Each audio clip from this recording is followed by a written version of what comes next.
এবারে চাঁদ ওঠার আগে আগেই শরীরের চুল কাটা, নখ কাটা, যা কিছু কাটার প্রয়োজন চাঁদ ওঠার আগেই শেষ। চাঁদ উঠা থেকে নিয়ে আর কাটবো না, সেই কোরবানি পশু জবাই করার পরে।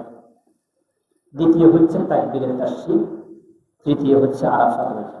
এরপরে এই 10 দিনের, জিলহজ মাসের যে 10টা দিন, এই 10টা দিনের মধ্যে শুধুমাত্র কোরবানির দিন ছাড়া, কোন দিন ছাড়া?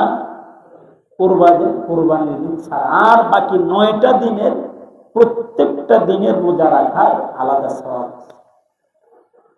9 জিলহজ তো আলাদাভাবে আছে, আবার কোরবানির দিন ছাড়া। কারণ কোরবানির দিন হচ্ছে আল্লাহর পক্ষ থেকে মেহমানদারির দিন, জিয়ারতের দিন। কথা বুঝছে? ভাইয়া আমাকে দাওয়াত দিছে, আর আমি সেদিন যদি ইচ্ছে করেও মনে করেন রোজা রেখে বসে, মনে কষ্ট নেবে কিনা? দাওয়াত যদি গ্রহণ না করি, তো আল্লাহর পক্ষ থেকে কোরবানির দিন মেহমানদারি দিন, সেদিন কোনো রোজা রাখা যাবে না। এই ছাড়া বাকি 9টা দিন, প্রত্যেকটা দিনের রোজা অত্যন্ত গুরুত্বপূর্ণ। হাদিসের মধ্যে আসছে, এই মুসনাদে আহমদ, বলুন হাদিসটা কোন কিতাবে? মুসনাদে আহমদ। হাদিসের কিতাবের নামগুলো মুখস্থ করলে অনেক ফায়দা আছে। কেউ যদি জিজ্ঞাসা করে বলতে পারবে। আমি নিজে নিজে কোনো কথা বলি না, অনেক সময় লাগাই। এই মনে করেন এইগুলা পৃষ্ঠাগুলা মনে করে এগুলা লিখছি, আস্তে আস্তে আস্তে আস্তে কিতাব দেখে দেখে নোট করে নিয়ে আসছি। আমরা এত কষ্ট করে এই বাড়িঘর সাইরা, বাসার মধ্যে অনেকের এসি আছে, সবকিছু সাইরা এই গরমের মধ্যে এখানে এত কষ্ট করে বসে আছে, যদি কোনো ফায়দা না হয়, কোরআন এবং হাদিস মোতাবেক যদি কিছু কথা যদি না হয়, এত কষ্টের কোনো ফায়দা আছে? এই জন্য আলহামদুলিল্লাহ, যারা আসবে তাদের প্রত্যেকটা সেকেন্ড, প্রত্যেকটা মুহূর্ত কাজে লাগবে ইনশাআল্লাহ।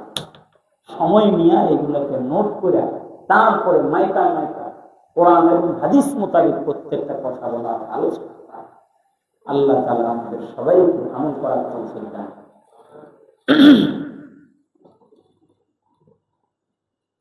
মুসনাদে আহমদের 26,339 নম্বর হাদিস। বলুন, মুসনাদে আহমদের 26,339 নম্বর হাদিস। সেই হাদিসের মধ্যে আসছে, নবী করিম সাল্লাল্লাহু আলাইহি ওয়াসাল্লাম 4টা জিনিস, 4টা আমল নবীজি কখনো ছাড়তেন না।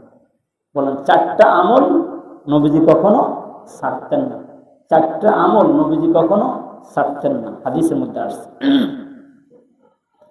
قال رسول الله صلى الله عليه وسلم أربع لم يكن يدعهن النبي صلى الله عليه وسلم صيام يوم عاشوراء والعشر وثلاثة أيام من كل شهر وركعتين قبل الغداء। হাদিসের মধ্যে আসছে, নবীজি এক, আশুরার রোজা নবীজি কখনো ছাড়তেন না। কিসের রোজা? আশুরার রোজা, মুহররমের 10 তারিখ।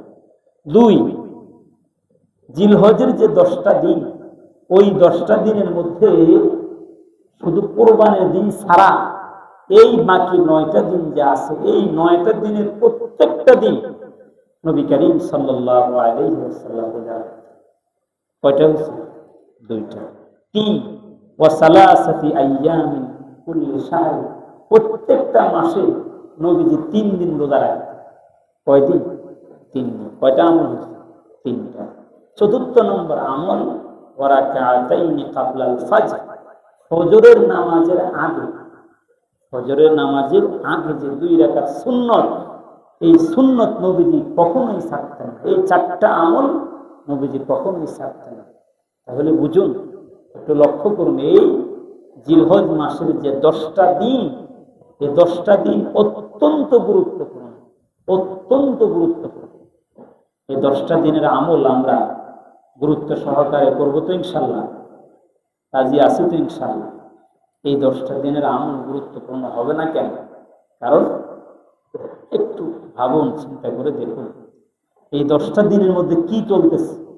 মানে ঐতিহাসিক গুরুত্বপূর্ণ যত কাজ আছে সব এইগুলোর মধ্যে চলতে আছে।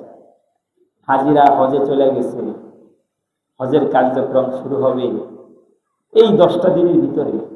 এই 10টা দিনের ভিতরে কখনো মিনা যাবে, কখনো আরাফায় যাবে, কখনো মুজদালিফায় যাবে, কখনো আপনার জামরায় যাবে, শয়তানকে পাথর নিক্ষেপ করবে, আবার মনে করেন বাইতুল্লাহ তাওয়াফ করবে, উমরা করবে, এখনো মনে করেন তাওয়াফ চলতেছে, যারা চলে গেছে নফল তাওয়াফ করতেছে।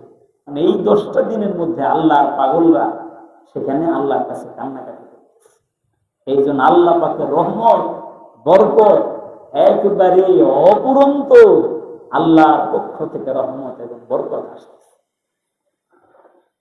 আল্লাহ পাক রব্বুল আলামিন আরো সবচেয়ে গুরুত্বপূর্ণ মজার বিষয় যেটা, যারা টাকা পয়সা আছে এরা তো মনে করেন টাকা পয়সা খরচ করে হজে চলে গেছে, এখন আমরা তো যাইতে পারিনি। আমরা যারা যাইতে পারিনি, আল্লাহ পাক কি আমাদেরকে খালি হাতে ফিরাবে? না, আল্লাহ পাক তো রহমান, আল্লাহ পাক তো রাহিম। দেখেন না এরকম হয় কিনা, বড় লোক যখন আপনার একটা অনুষ্ঠানের আয়োজন করে, বিশাল একটা অনুষ্ঠান, এমনি তো মনে করেন বহু মানুষকে দাওয়াত দেয়, এরপরেও যখন শুনছে যে উমুকে উমুকে উমুকে উমুকে এরা দাওয়াতে আসতে পারে নাই, তখন এদের জন্য আবার বিশেষভাবে আপনার আরেকটা আয়োজন করে, অথবা তাদের জন্য কিছু পাঠায় দেয়, রে উমুক তো আসার কথা আছে, উনি আসতে পারেন এই সমস্যা ও সমস্যার কারণে, শোনার সাথে সাথেই তার জন্য কিছু পাঠায় দেয়। ঠিক কিনা? মনে হয় যেন আহকামুল হাকিমিন রব্বুল আলামিন এরকম একটা সিস্টেম করছে। আরে যাদের টাকা পয়সা আছে এরা তো মনে করেন হজে চলে গেছে, এরা তো মাকামে ইব্রাহিমের পিছনে নামাজ পড়বে, এরা তো বাইতুল্লাহর চতুর্পাশে তাওয়াফ করবে, এরা তো হজরে আসওয়াদ চুম্বন করবে, এরা তো মুলতাজাম ধরে ধরে কান্নাকাটি করবে, এরা তো হাতিমে কাবায় দাঁড়িয়ে দাঁড়িয়ে দোয়া করবে, এরা তো মিজাব রহমতের নিচে দাঁড়ায় দাঁড়ায় দোয়া করবে, এরা তো সেই সাফা মারওয়ার মধ্যে সাই করবে, বারবার তাওয়াফ করতে থাকবে, কখনো মিনায় যাবে,